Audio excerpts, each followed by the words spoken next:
Hi and welcome to this video. This is Master Roland Marl, and in this video I'm going to show you some examples where stalemates are our friends. If you remember, for example, the basic mates chapter or some pawn endgames, you might know that stalemates wasn't usually our friends, but here stalemates are our friends.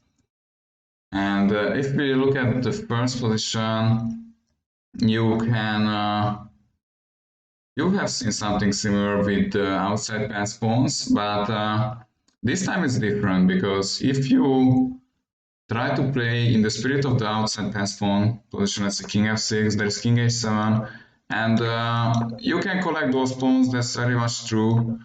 But black's problem is that, white's problem is that it's very easy to protect against the rook pawn as I showed you in I think the second opponent game chapter. So this whole thing is not working. But white has a way to win, and it's to push this pawn to h7 and basically stalemate the king, because king h8 is played and there comes king h6, and if there were only those guys on the board, this would be a stalemate. But stalemating the king with other pieces on the board makes the opponent be in zugzwang actually.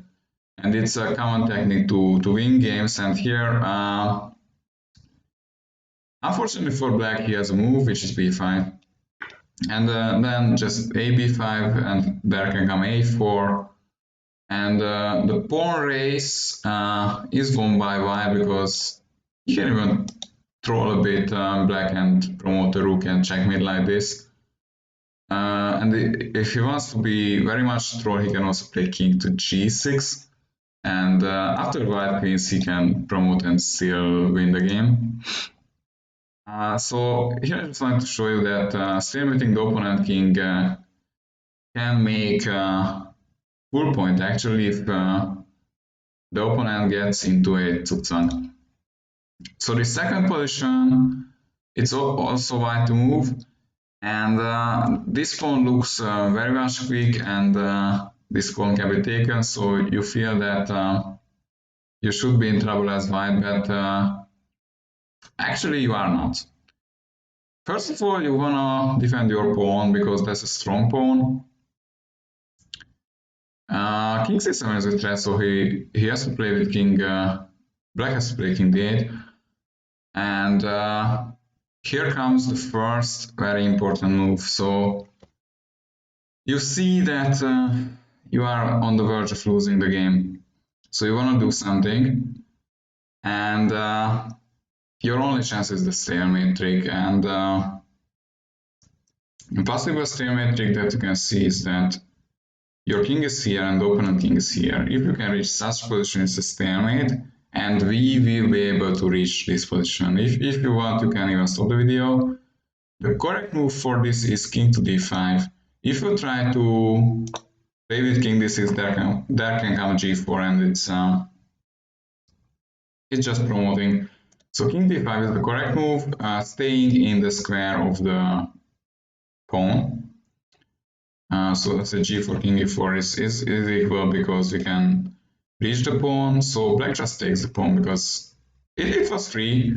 And here, once again, you have to make a very, very precise move to get to this position. And it's king to e4. The more active looking king e5 is actually blunder because after king e7, you will be forced back and you cannot reach those ideal stalemate scenarios. Let's see, king d5, king s6, king e4. But there is this g4 move, deflecting the king, and after king f4, g3, king g3, king f5. You know that this is a winning pawn endgame for black because he has reached the key square of the pawn. But if you go with king e4, you are in time to go there, as you will see very soon. So after king d6, king f3, king e5, you have seen something very similar in the previous chapters where it was kind of a mutual zugzwang. Whoever moves loses. It's actually not that It's not completely that pattern, but something similar. It's like whoever moves has to give up the pawn if this pawn wasn't there, but there comes king h5, and black's only move is a stalemate actually.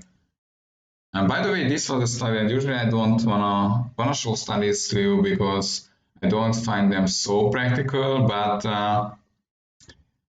finding such stalemates, you need creativity, just like in studies, so I think it's a good choice in this situation. This is another one when black has a 2-to-1 majority, and also he can take this pawn pretty soon, so once again you might get scared as white, and you shouldn't be. There's king before, and yeah, the kings just are coming, king f7, king d6. So if black tries to win this pawn, then in the pawn race, I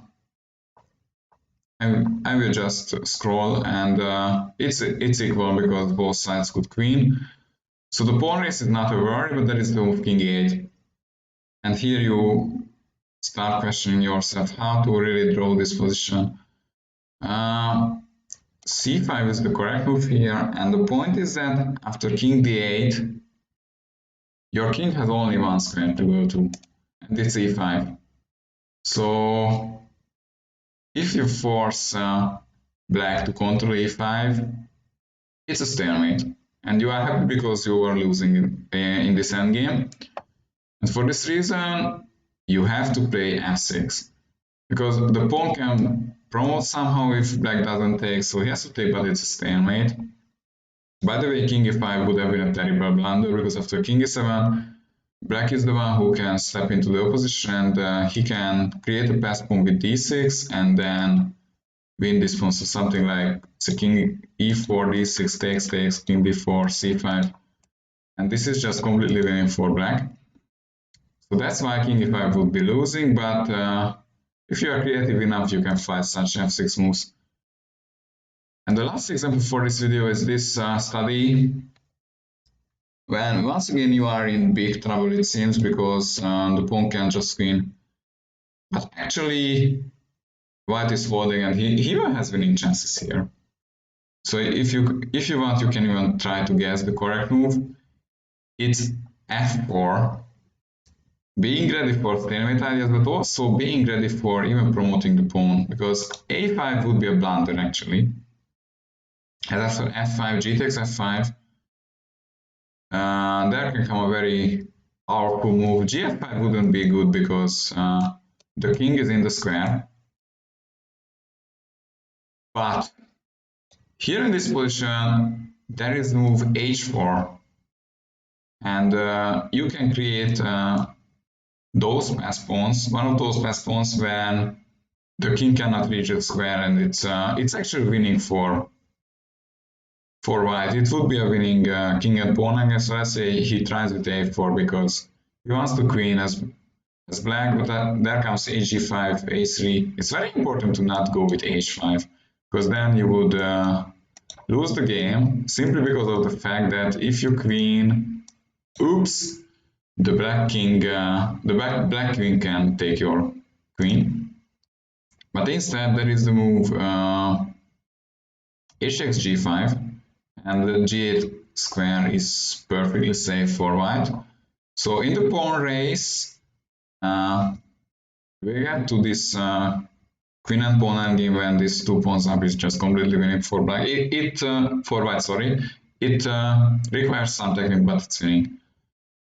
So we came to the conclusion that a5 is a losing move.